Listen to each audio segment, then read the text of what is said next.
And welcome to Sihasin Hour. I'm very glad to be here today, and we have two distinguished guests with us today. Um, our topic of Sihasin Hour is raising livestock in the age of climate change.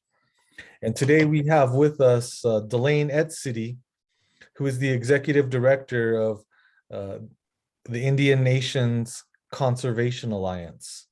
Also with us, we're welcoming back Dr. Margaret Redsteer.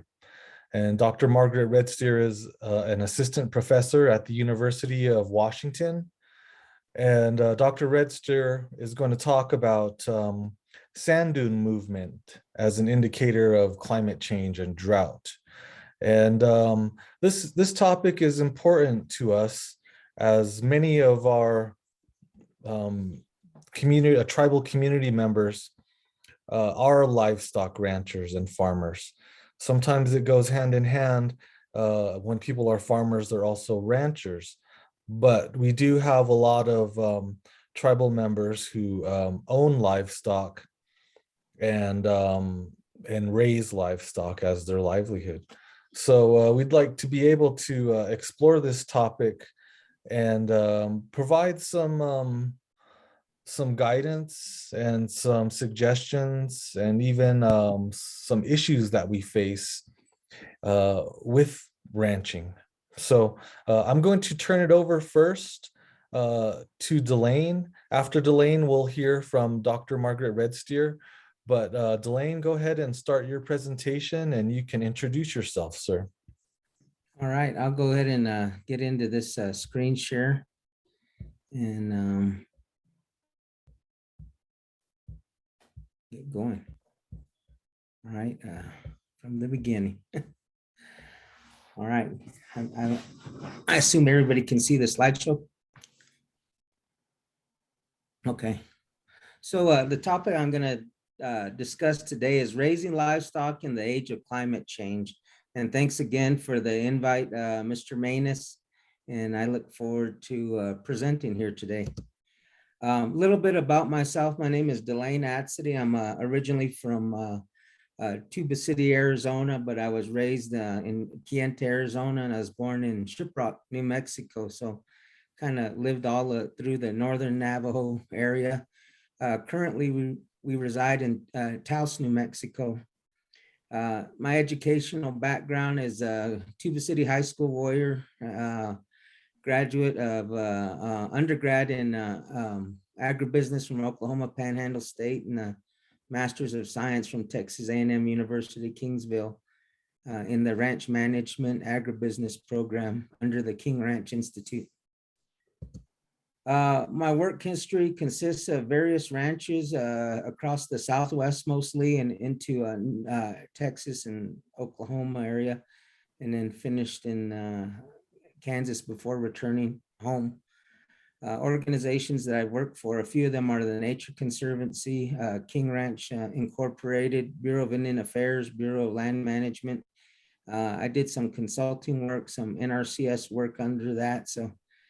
And I'm currently the owner of Arrowhead Resource Management, LLC, that deals in ranch management and range management mostly. And then I'm the executive director for Indian Nations Conservation Alliance. I've been in that position for 3.5 years now. My predecessor, his name was, or is Dick Gooby, and he resides in Twin Bridges, Montana. So we moved the organization down here to New Mexico. And let me start my timer, sorry. We, when we moved it down here,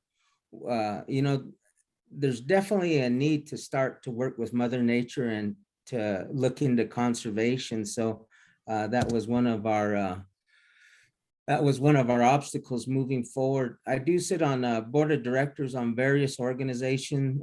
The one that I hold dearly to myself is the Navajo Agricultural Product Industry in Farmington, Holistic Management International, Society for Range Management, National Grazing Lands Coalition, and then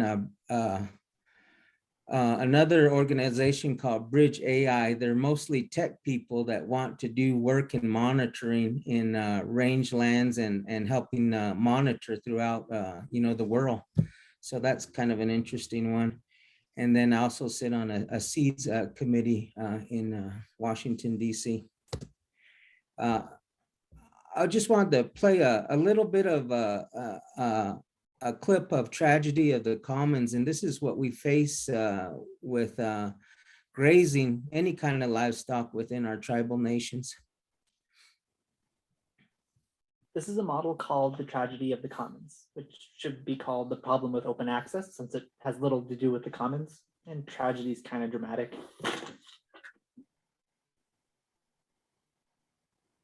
Let's say there's some land with grass on it that people use as pasture for their animals. Nobody owns it, and anyone can come and graze their livestock here. We're assuming that people don't communicate or work together, so we would call this an open access field. Let's assume the number of animals this field can feed is based on the quantity and quality of the grass, which is based on the health of the soil, and it can only hold this many animals. This is the carrying capacity. If animals are added beyond this, the grass can't regrow fast enough to support them all. Also, the grass protects the soil from erosion. If too many animals are around, the field may decline in productivity, lowering the carrying capacity. The animals will be less healthy and provide lesser quality products, lowering the profit each animal provides. So it's in this group's best interest to keep the number of animals on the field at or below the carrying capacity. But every herdsman that puts an animal on the field will get the direct benefit that that animal provides for them, but they would only share a portion of the cost of the degraded field. If the field were at carrying capacity and a herdsman decides to add an extra animal, the added animal takes some of the food that would have gone for the others. This reduces their value. The owner of that additional animal comes out ahead because even though all his animals are a little bit less healthy, he has more of them. But each herdsman acts under these incentives and will keep adding animals to their herd or let their animals graze longer, so long as it's profitable to themselves. But really, they're all losing out, kind of like the prisoner's dilemma. Contrast this to a situation where only one person owns it. If they add an extra animal, they're only hurting themselves, so they don't do it. Since new people can't be excluded from the field, there's almost no point in boycotting the use because someone else could just come in. None of the herdsmen own the field, and they can see that the field may not be around forever. They see no point in conservation and just try to use it before someone else does. Okay, so we can go on to apply this model to unregulated open access fisheries, open access forests, and unregulated college dorm sink. But the problem with applying this model to the real world is that we have to assume, among other things, that people don't communicate or work together, which isn't true. With a field like this, people will generally get together and make plans about its use. They may act as a single unit or just partition it into sections, and they'll regulate the number of people that can use it. And if people are working together and communicating, then it's not really open access. It's not like every management situation is open access until somebody does something about it. So you don't tend to see the open access problem because people don't work together. You tend to see it in situations where people can't work together. Sometimes people are forced into a situation where they're not allowed to work together. Check out this video. Also, the larger the management area is, the more difficult communication and influencing each other becomes. For example, the global management of greenhouse gas emissions tends to take on some open access properties. Basically, this model is a way of communicating that when people can't work together on a resource, you call it open access, and it's bad, which is why the model should have been called the problem with open access. This All right, episode is brought to you by Hardin's Canned Animal Meat, now or let's see if we can go to the next slide. free.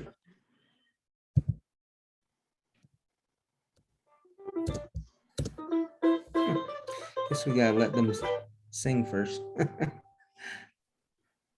This is a model Let me, usually I don't have an issue with this, called The Tragedy but of the reason I want to include that video because it tells the story of our communal grazings in a lot of our tribal lands.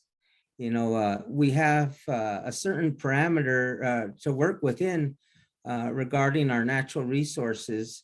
And, you know, I've been involved in this for maybe 27 years now with mostly ranching and a lot of tribal ranching. And, you know, I've seen that happen firsthand, how we all overuse the resource. And a lot of places, it's been devastated to points where it probably take 20, 30 years for it to bounce back if it ever does. So, I think it is important that we do start discussing this topic and move forward with plans to work together, get that communication going, work with other organizations that are willing to help and make a difference on our tribal lands. So I kind of broke it down. This next slide is livestock production. And this slide is a picture of some heifers that I managed in Kansas. I think this picture was probably about 500 head of them. And as you can see in the background, there's plenty of forage. And so the value for these heifers alone were probably like $1,600 because they're purebred heifers eating adequate amount of feed. You can see there's not a skinny bone in them on their bodies. So like that video explained just now, when you don't overuse your resources, you can have a good quality of product. You take, because we sell our commodity product. Everything we sell is commodity product, and it's up to us to add value to it. And so one way of adding value to it is having a product that you can market that is, that has good weight on it and is able to breed back. A lot of times we have open cattle across our rangeland because they're not meeting their nutritional value. So that kind of kicks it back down to a commodity price for those animals. And we see it all of the time at our border auction yards. We're getting, who knows, $400 to $600 for a full-grown cattle, where we should be getting, maybe twice that amount if we added value to it. So, we'll go ahead and go into more of this livestock production. What do we have control over? Oh, what do we not have control over? I'm sorry. Rainfall is something we don't have control over. A lot of the Navajo Nation, for instance, operates within, I'd say, 3 to 12 inches of rain, depending on where you live across the nation. What we don't have control over is the soil health, but later on we will discuss that we actually do have some control over that. And then we don't have control over is what Mother Nature, the grasses that she had for us to work off of to raise these animals. We don't have control over so much as trespassing and encroachment, politics, enforcement, funding priorities, and markets, the markets that we're taking these livestock to. But as you see, we do have control over a lot of that stuff that we think we don't have control over. We do have control over our stocking rates, how we're allocated a certain area that we're going to operate and I call it a cattle business, because if not, it's a cattle hobby. And if we're going to operate the cattle business within the parameters, I would think we would want to produce the most value in that product that we can, because ultimately, and I say this a lot at presentations I do, ultimately, we're exchanging our tribal federal trust land, AKA our tribal nations land. We're trading the value of that for the product that's going off of our tribal nation. So we're extracting from our own resources to get a product together that a lot of times isn't making money. I mean, we're almost giving it away because of our lack of management, our lack of marketing. So that'd be something to, think about moving forward. Carrying capacities, those are established. Mother Earth gives us what we need to work within those capacities. Some places we got 3,800 pounds of grass per acre. Some places we have 200 pounds of grass per acre. And some places that had the 200 pounds of grass, you see 50 head of cattle grazing it. And then you see some places with the 3,800 pounds of cattle, they don't have the stocking rates that we do, because they have broken down their utilization rates. Instead of maxing out the entire utilization for their ranch, they decided, well, we're going to take half, leave half, which means that we're going to leave half of the plant or forage to enough a root system to grow back very quickly. Or we're gonna leave some for trample, because the cattle will trample the feed, walking across the rangeland. And then we're gonna leave some for wildlife habitat, because they also utilize what we have. They might not have a total grass diet. They might have, they're more browsers a lot of times, but we need to leave them some in order to have a working functional ecosystem. So those are the parameters that we're working under, AKA carrying capacities. And those are the areas that we need to stay within. And it's up to us. We have total control over our stocking rate. So maybe our ranch doesn't have enough to sustain 50 head. Maybe we can only sustain 10 head. But of that 10 head, we can make that a quality product. We can sell them above the commodity level because they have adequate flesh on them. They're marketable. They're able to breed back. They had value-added processes done to them, like some instance dehorning. They have a limited number of brands on their hides, so their hides are resellable. They don't have hide brands all across their body, maybe in one hip area. That adds value to it.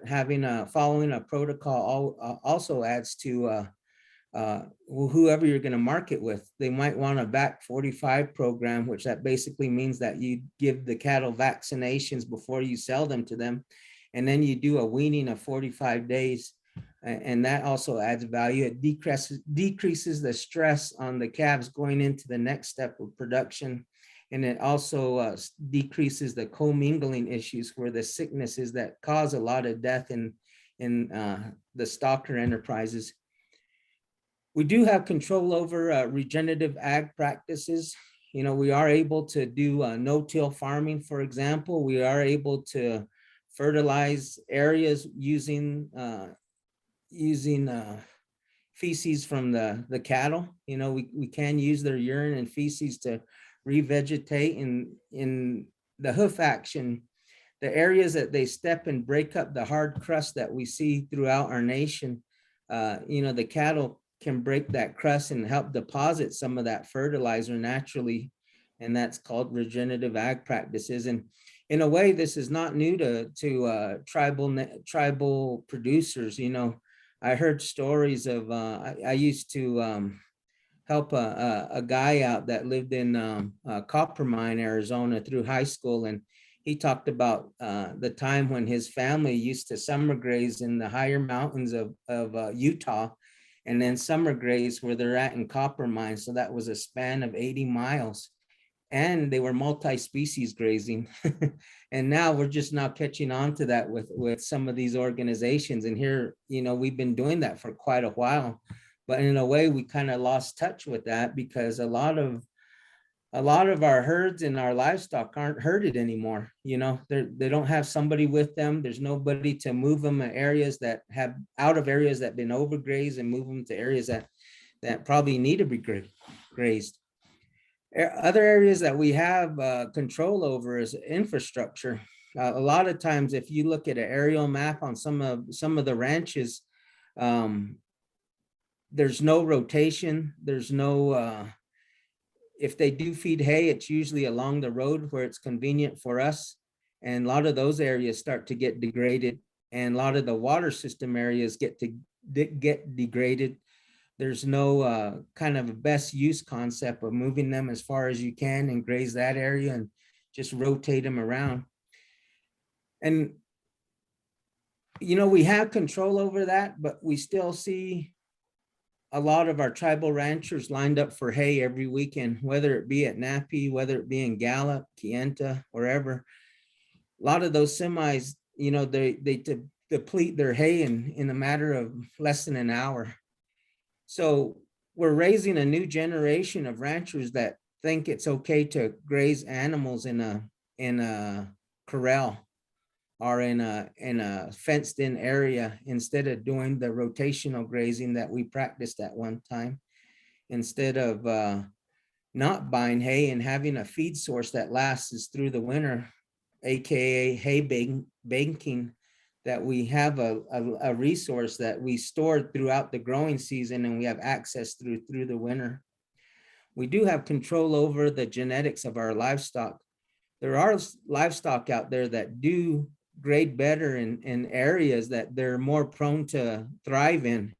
I have a friend in White River. He showed me pictures of how his Corriente cattle were grading, and the marbling on them. I mean, you can even tell, minus their hide and everything, you can even tell it wasn't really a Angus cow. And a lot of that is a marketing deal. You know, they marketed that they had the superior animal and everybody jumps on board, but is it the right area for your, is it the right cattle or species for your location where you're at? So that's another thing that you have control over. Also, your continuing education. Now more than ever than I ever seen, there's access to all kinds of education in farming and ranching. I know that the Holistic Management International even offers scholarships to you know, tribal and beginning ranchers and farmers. And then we also have control over our marketing. That's one place that we don't really look into. We're eager to blame the lack of rainfall, but our marketing ability is what's going to set us aside from a commodity product. And, you know, some people in the past, they said, you know, so-and-so offers 15 cents more over here, maybe in Cedar City. Maybe at that time it was in Prescott or Holbrook or Cortez or Bernalillo, Berlin area. But it's now we have the opportunity to take the next step and have our own native product, not a product that's owned by another organization that's non-native. Our own native product, we have the opportunity to do that and tell our story. There's a lot of value in that we're not capitalizing on. And so I think, you know, if we could make up on the back end what we lack in the front end in marketing, we can make money on that end, selling our product. Grazing management, I touched on that a little bit earlier. You know, we have direct control over our grazing management. Now there's more opportunities coming out, and we'll discuss it later.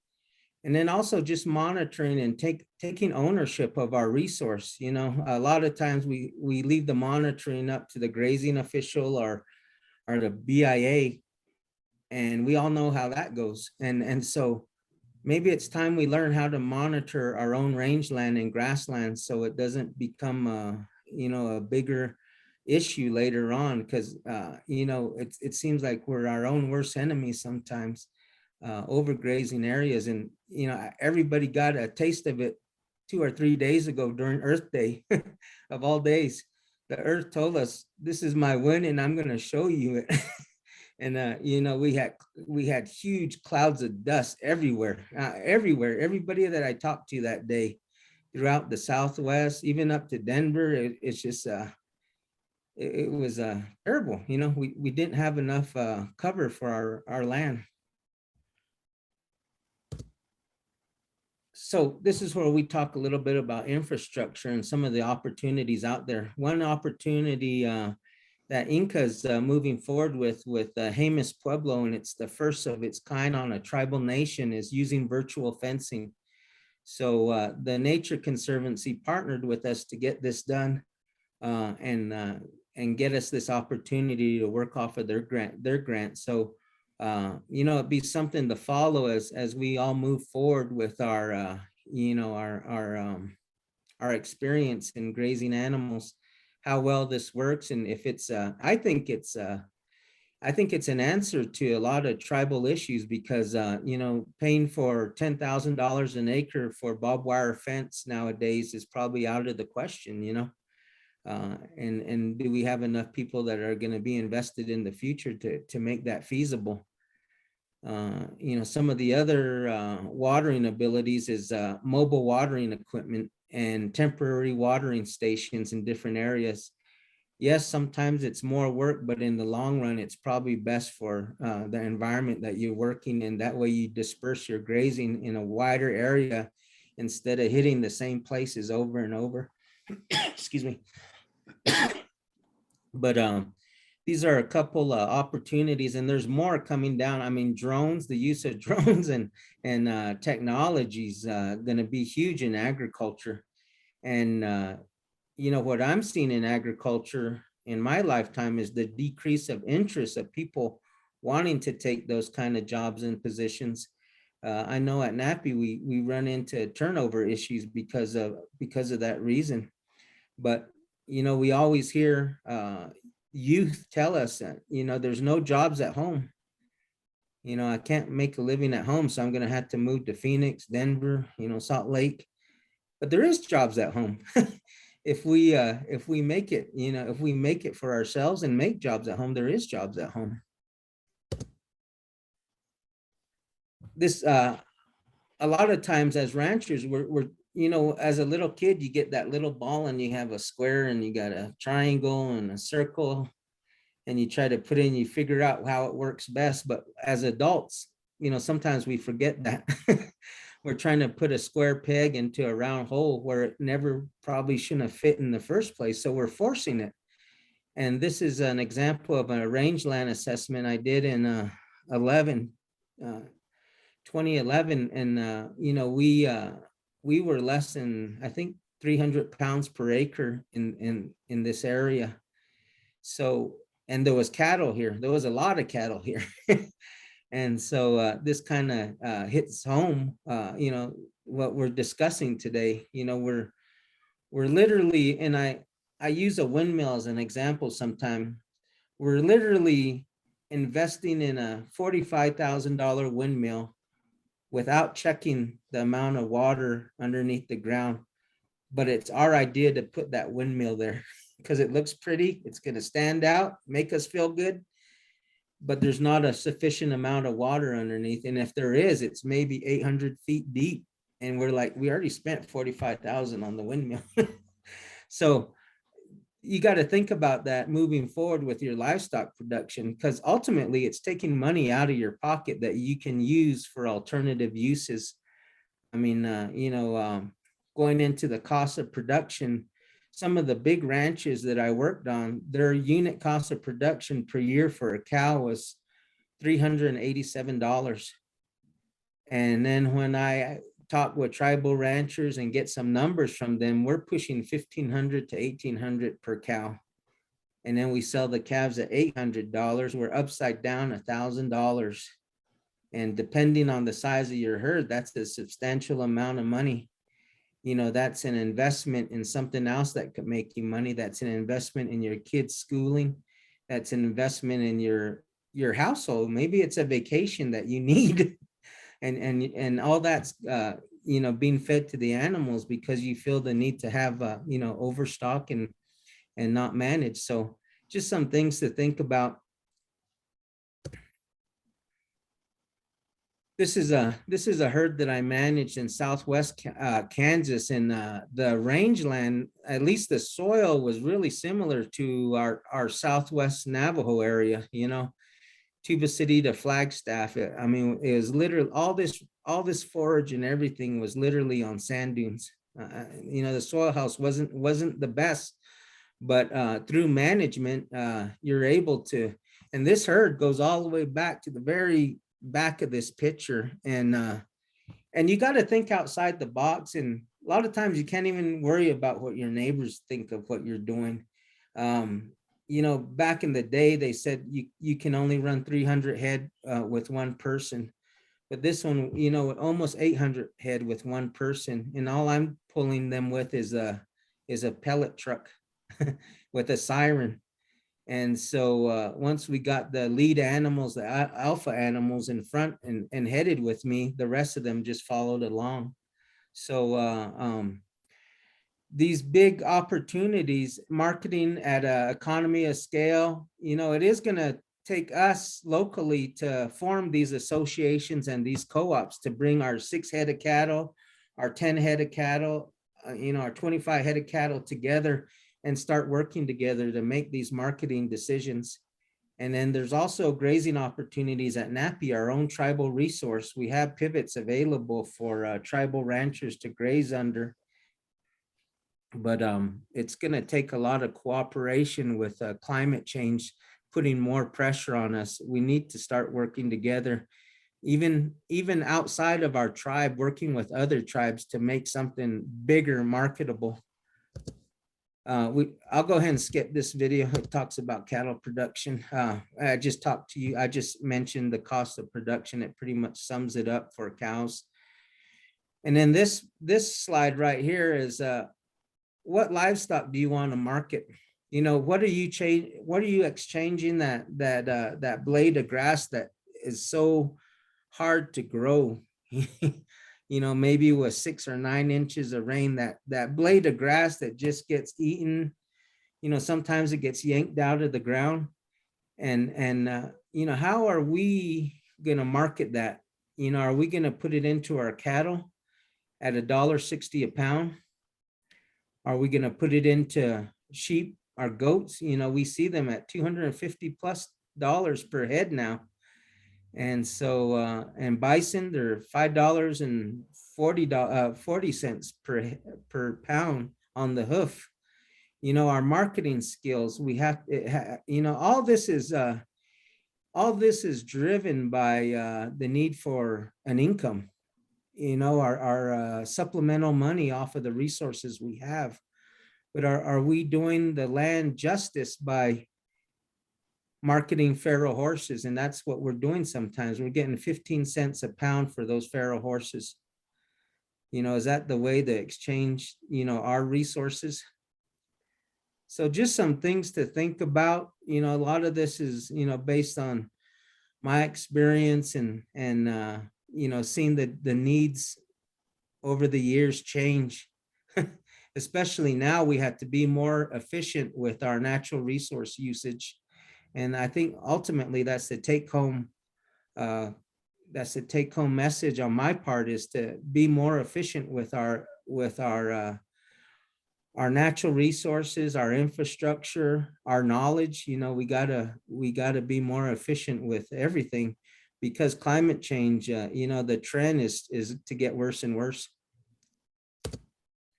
And then ultimately, who are we willing to eliminate to get our production done? Are we willing to take away from wildlife? Because that's what we do in a lot of places. You know, we eliminate their chance at survival. So our ecosystems are starting to be more and more off balance, off kilter, because we want to raise more cattle than we want to give the opportunity for the native species to thrive in our area. So just some things to think about. This is my contact information with Indian Nations Conservation Alliance.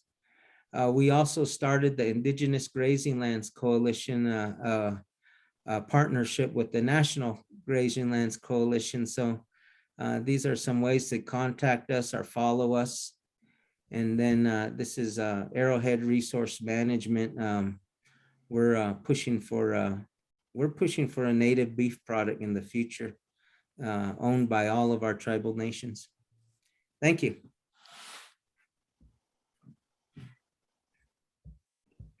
Awesome. That was a great presentation, Delane. And thank you for sharing that with us today.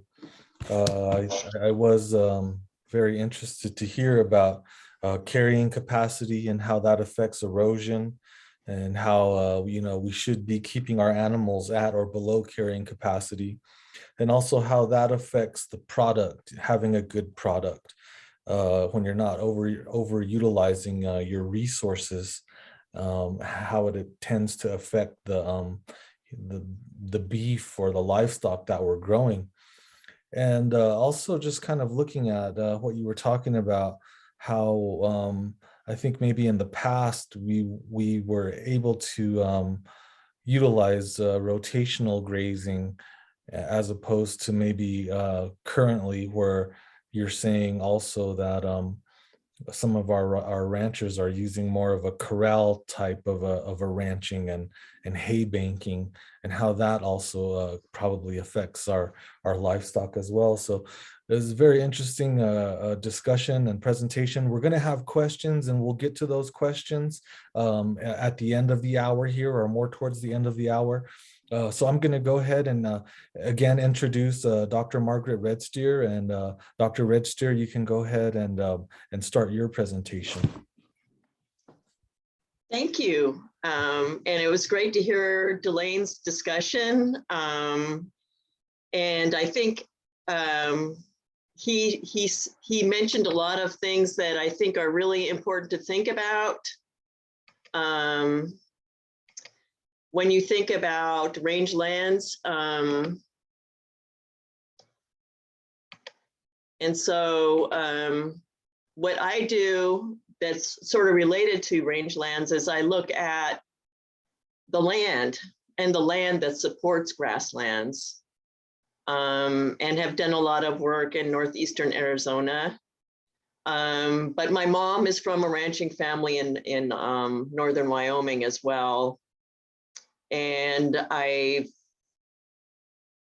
between my in-laws living in Tulani Lake and my own family in Montana and Wyoming, there was always a lot of discussion about summer range and winter range, and where, you know, the fact that the animals move from one place to another seasonally for a reason, because you don't want them staying in one place for too long. And how that can affect rangeland conditions. And unfortunately, what's happened over time is that people have had more constrained choices, fewer choices of where to raise their animals, and people are very attached to their animals for many reasons, including just how that provides cohesion with the family, and having a way for the family to work together, to have extra savings when maybe some of the wage work you're doing isn't working out right, and or is, you know, seasonal. All of these different choices that we make and constraints that we make, but on top of that, we have climate change. And so I would just say, please think about how much climate plays a role in what happens as well. And believe that it is happening, and we need to take it seriously. In my work, you know, after starting to raise a family, I actually went back to college and learned about earth sciences and began to study sand dunes. And sand dunes in particular are very sensitive to climatic changes.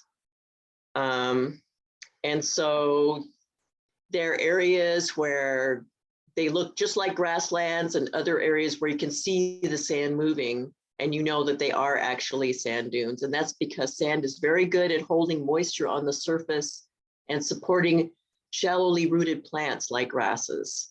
So the best grasslands in the world, throughout the world, are on sandy substrates that become sand dunes when it is dry and windy. And so like this area where the arrow is, that's the direction of the wind, and you can see ridges in there. Those ridges are linear sand dunes that are vegetated. Whereas in these areas, this is where there's a little bit less vegetation, a little more wind. And so what has happened is that those areas are no longer being stabilized by the vegetation, and the wind is blowing sand dunes on the surface. And it could just be, you know, things get to the breaking point when things are a little bit windier and a little bit drier. They can lead to these processes, and it's very hard to undo them once they start. So that's part of the reason it's really important to take care of your land, not just your animals. And as we know, in northeastern Arizona, there's a drought, an ongoing drought. So this is just a precipitation record for northeastern Arizona to try to emphasize that over time, we've had fewer and fewer wet years. The wet periods are less frequent, and And there's a lot of evidence to say that even during a really good wet year, we're not getting enough moisture for the land to recover from drought. And part of the way I know this is I have looked at weather conditions and compared weather conditions to what you see on the ground. And there are climatic factors that figure into this. It depends on how much wind there is and also how much moisture there is versus how much moisture is leaving the ground because of higher temperatures. So it's a soil moisture balance between how much precipitation plants are getting versus how much evapotranspiration is occurring. And people have looked at these climatic relationships all around the southwestern US and compared different places and come up with limiting factors for how much moisture it takes to support the vegetation. So in places like the Monahans Dunes in West Texas or in Kansas, there are sand dunes there, but it's more moist. So it's easier for the plant life and the grass to grow. But as those moisture conditions start to diminish, you start to see on Dune Crest, where it's a little bit drier and windier, the vegetation goes away. And then as things become even drier, that's when you start to see more mobile sand dunes. So these are areas where it's really important to think about giving the land a break. Giving the land a break is the way I would put it. One of the things we know about pastoral systems around the world is that people have always moved their livestock from one place to another depending on the conditions. And when we get away from that, that's when we start to see problems. But climate is also playing a big role. So what I've done for northeastern Arizona is, if you look at the historical record here, there's Blanding, Utah, Farmington, New Mexico, and Flagstaff, Arizona. If you look over at Flagstaff, Arizona, it's greener here because it's very much wetter. There's an excess of moisture near the San Francisco peaks because it gets a lot more rainfall. It's a lot cooler there. Whereas you go down into places like Coal Mine Mesa, Little Colorado River Valley, the Chinle Valley, these are hotter and drier climatically. And there are also areas where there are a lot of sand dunes. These light areas here are sand dunes. And each one of these points is where there's weather observations to calculate how much soil moisture there is. So where the red areas and the dunes coincide, these light colored areas, that's where you're likely to see sand and dust probabilities are higher. And it's no accident that tribal lands are in a hotter and drier area. These are not, the reservation borders were established during a period of time when the country is being colonized, and there's a lot of grazing pressures from people who are moving into the area. And so the reservation borders get established where it is warmer and drier, where other people don't want necessarily to live. And then, so this is the kind of conditions that climate change is being superimposed on. And when we look at what happens during droughts, I just took 3 years of one of the driest periods, 2000, 2001, and 2002, and you look at the soil moisture conditions, and these yellow lines are lines below which there's not enough moisture to support vegetation during a drought. Additionally, one of the things that we can see is that we know in the Southwest is that when it is dry, it is also windy. And that's because we have 2 periods of moisture in the winter and then the summer monsoon. And in between, plants are beginning to sprout on the surface, but it depends on how much soil moisture is in the ground to support those plants from the winter time. So if we don't get a cool, wet winter, that spring windy season is really a critical time for plants to be able to grow. And it's interesting that Delane talked about 2011 and doing a survey in 2011, because that was a pretty strong drought year in a lot of places around northeastern Arizona. 2009 was also a very dry year. So dry years matter a lot. And when you have a wet year in between those dry years, it can be really great, but it might not be enough to actually for the vegetation to recover. So the 2010 record here, we see July, August, and September having high rainfall. That's what these bars represent. And also in December, there was a lot of moisture in December. But then in 2011, we get a dry year again. And when you compare 2010, you see a lot of growth coming back to areas that have been hit hard by the drought, but they're mostly annual growth. And it's not enough time for perennial plants to come back, so that the next year, during the drought year, there's almost nothing growing. And it's because it just takes a long time for the rangeland to recover from a drought, especially in dry areas. And that's why we need to start working together and thinking about ways to rest the land and give it a chance to recover, because it's under a lot of stress with just the drought, and then you add high temperatures to that.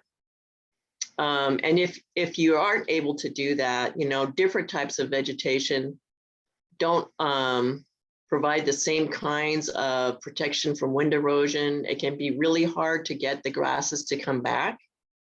I've worked on reseeding grasses, and what can happen is if there's not enough stable surface to protect the roots, the wind will just take it away. And so things like brush shelters that have traditionally been used, I know that Hopi farmers have used them traditionally. Windbreaks, those kinds of things can really help cut down on wind erosion, so that if you want to do any kind of rangeland recovery in this area, you really have to think about the wind as well as what kind of seeds you want to put down. I'm not sure how I'm doing on time here, but I just want to also point out that shrubs provide natural support for the grasses too. We see in areas that are sandier, more shrub growth proliferates, but those shrubs actually help to diminish the wind energy and support grasses. So where there's more vegetation cover, you also get more grass cover. And so that's a handy thing to think about when you try to think about ways to maintain grasslands. The other plants there are good to have there because they provide wind shelter. And part of the reason to be thinking about that is because when we get high sediment supplies from areas, once it gets to a really large amount of sediment moving, it can just overwhelm any kind of vegetation that's on the ground. So you want to make sure that you do something to help buffer the wind, to protect the plant life, and not let things get to the point where they're already mobile. And some places where that happens are on the downwind side of streams. And many of these started appearing in the 1950s drought. And part of the reason that this happened is because streams are getting drier too. Streams are getting drier because there's less snowfall over time. This is just from the Little Colorado River Basin. It depends on where you are. Kansas isn't having the same kind of snowfall problems as northeastern Arizona. But, the Little Colorado River Valley, when you look at the record from 1930 up to 2014, you can see how much, in the early part of the 1900s, we had significant snowfall. There are some big snowfall events that a lot of people talk about happening in the 60s. One of them, you know, the National Guard had to be called in to help people even get out, get the roads cleared to where people could even get to their houses. And so there were a lot of recovery efforts during those big snowfall events, but they're really outliers compared to the trend that we see now. And we don't get the snowfall that we used to. When we don't get the snowfall, that means the winters are warmer. The amount of moisture that we get in the winter isn't lasting as long. And it also has a big effect on our river systems. So if you look at the yellow here, that's where there was perennial stream flow in the early 1900s. And then the green areas are where there's perennial stream flow from 1950 to 60. This was a water resource report that was done by the USGS before Peabody, the Peabody coal slurry line was going to be put in. So it was a water resource report to say whether there was enough water available for that mining operation and coal slurry operation. And frankly, already then they could see that there was declining stream flow. But it was in the back of the report, and I'm not sure if anybody even thought about what that actually meant at the time, because at the time, people really didn't understand climate change. And then we have perennial stream flow along these stream reaches now, just along this little reach of the Little Colorado River. So when the rivers are dry, they tend to have flash floods. Those flash floods bring in more sediment, and that sediment can blow in the wind too. And that's sort of how we see some dune fields forming. So in 1935, in some places on the downstream side of rivers, there's no sand dunes there. But after the 1950s drought, there are. And if you look at the record of effective moisture from loop, that's this period when there had been there was actually a really big flood event in 1952, and then really dry afterwards. So we get a big pulse of moisture from a flood, and then a big drought, and lots of wind, and sand dunes result. And we can see how those sand dunes move over time. We can map them out, you know, their extent over time. So here's where they were in 1950, here's where they were in 2010. And we can look at weather station data to track how they move. And what that weather station data shows is that once the sediment begins to move, especially in the dry conditions we have, the migration rates of the sand dunes really closely parallel the wind drift potential, the wind energy that's being produced in the springtime. And those, if the weather stays dry, those sand dunes just keep moving, and the sediment moves out and it covers the ground, and it becomes a new sandy substrate. If it's ever wet again, that can become great grassland, but if it stays dry, then the sand and the dust will keep blowing.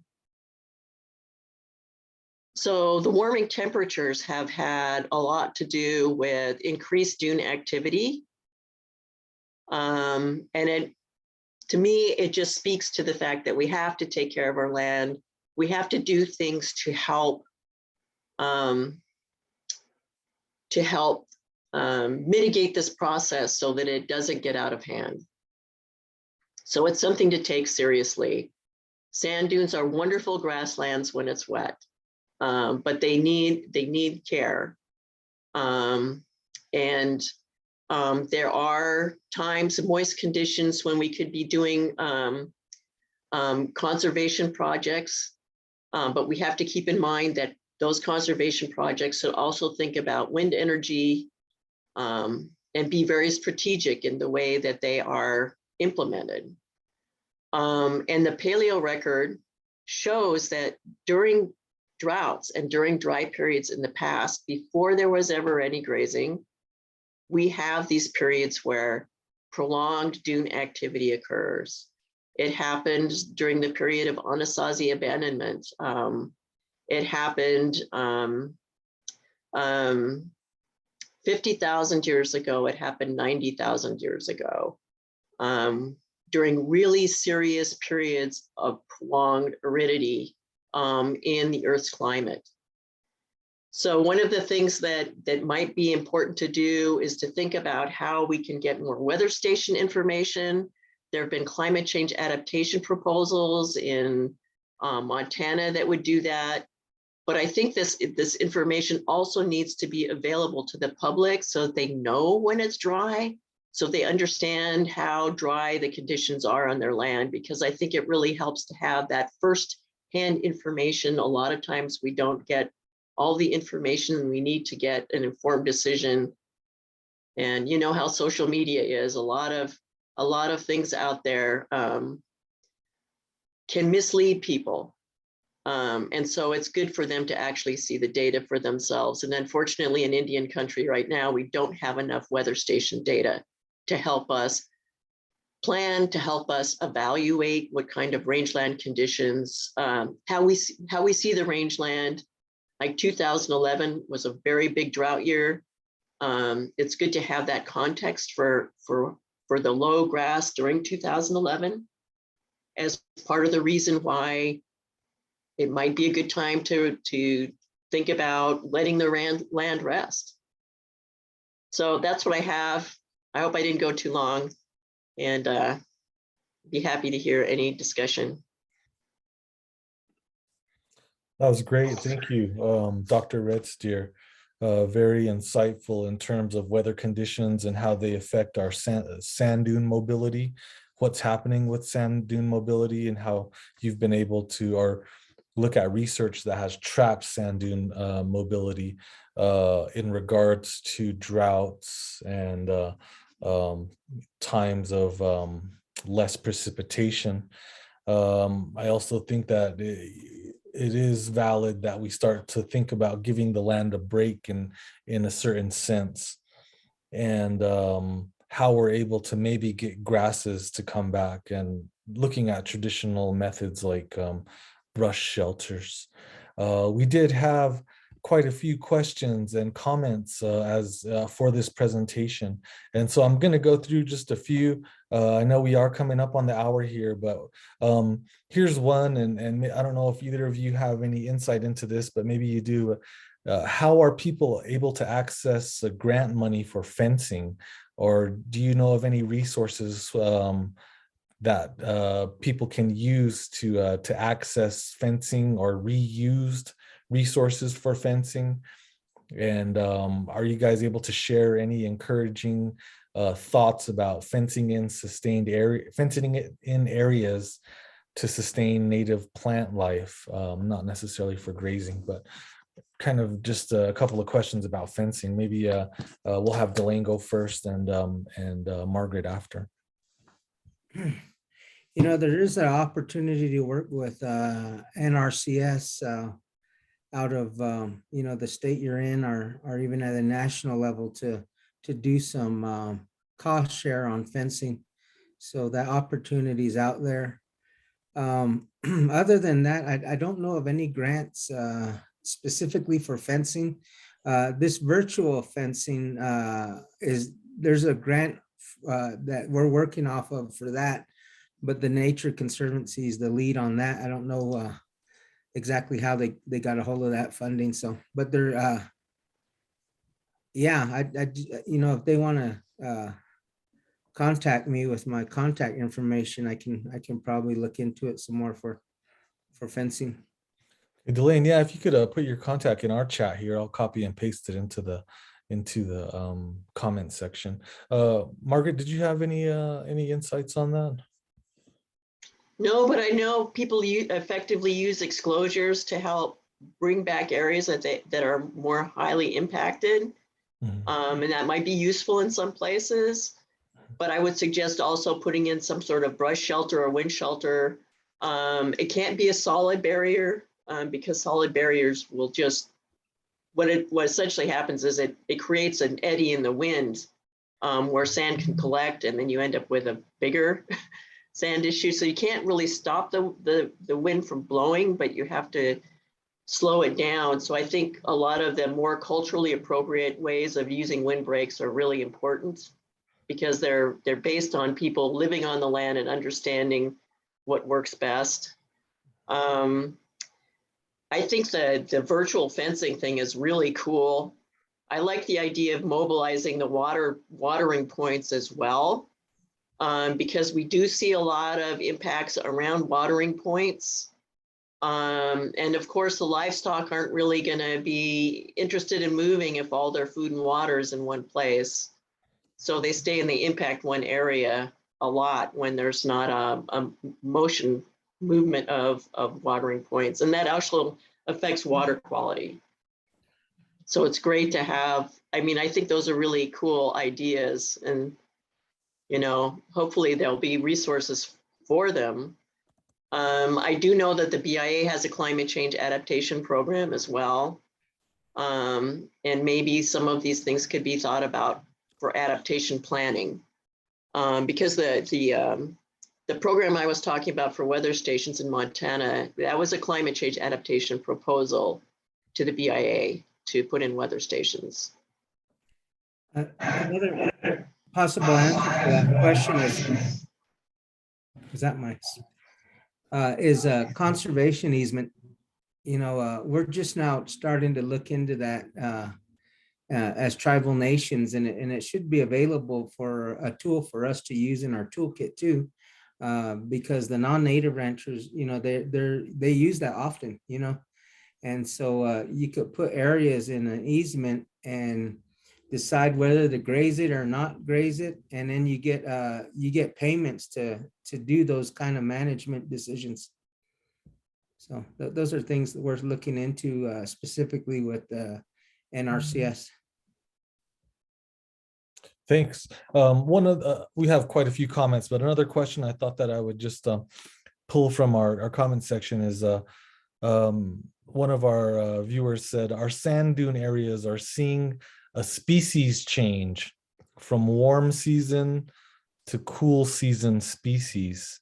Maybe you can comment on that. And then also they asked, can sand dunes be lessened with manual delivery of water, not depending on rain?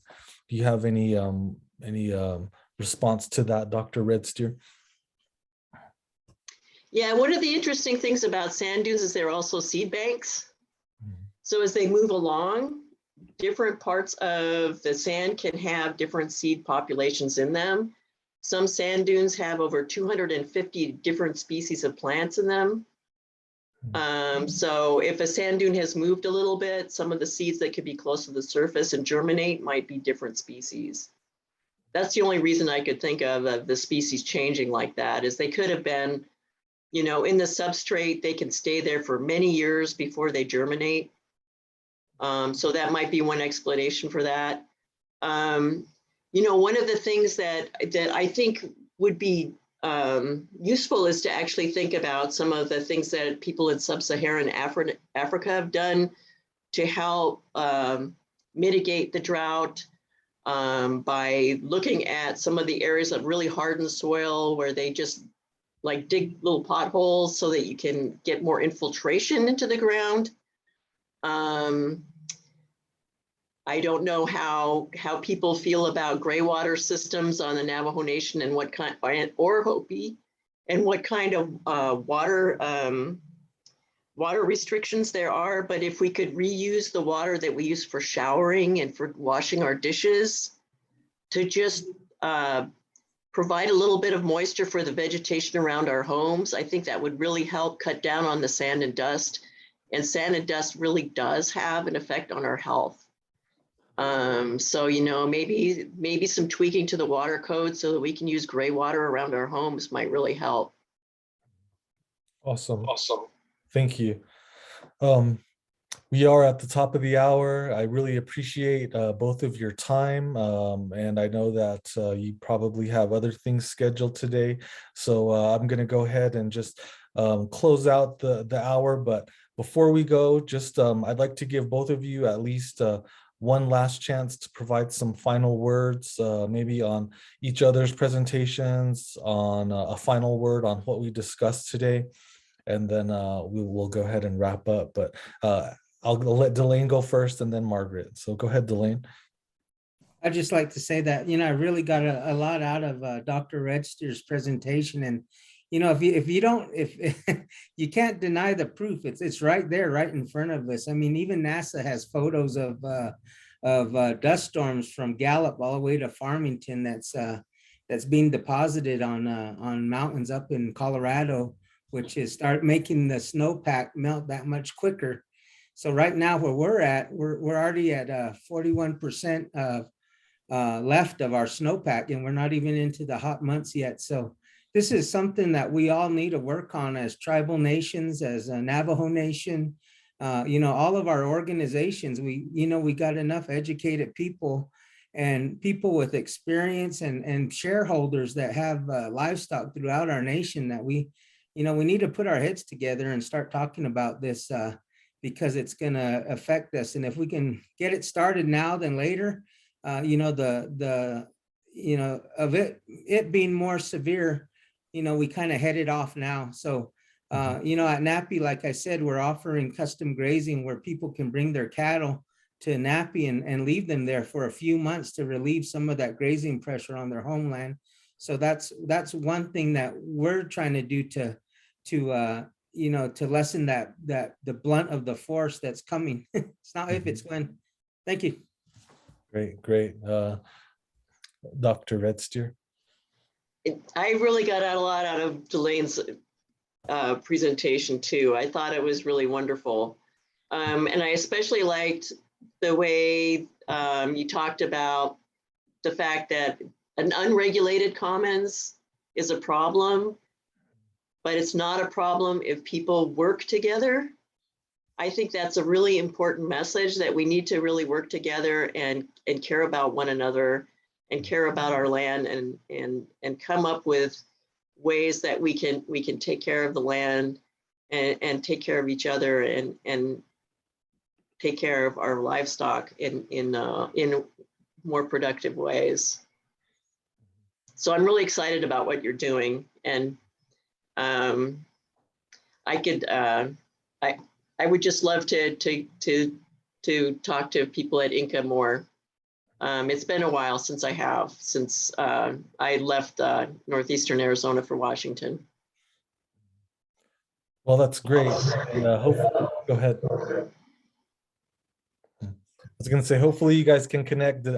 Delane's email is in the chat, and it is on our Facebook Live discussion. So if either of you are able to access our Facebook group page, it'd be nice if you could go there. There were a ton of comments today, and from people who are working to also address these issues. So if you have the chance, go ahead and drop in on us. Also, there was a question where somebody asked about if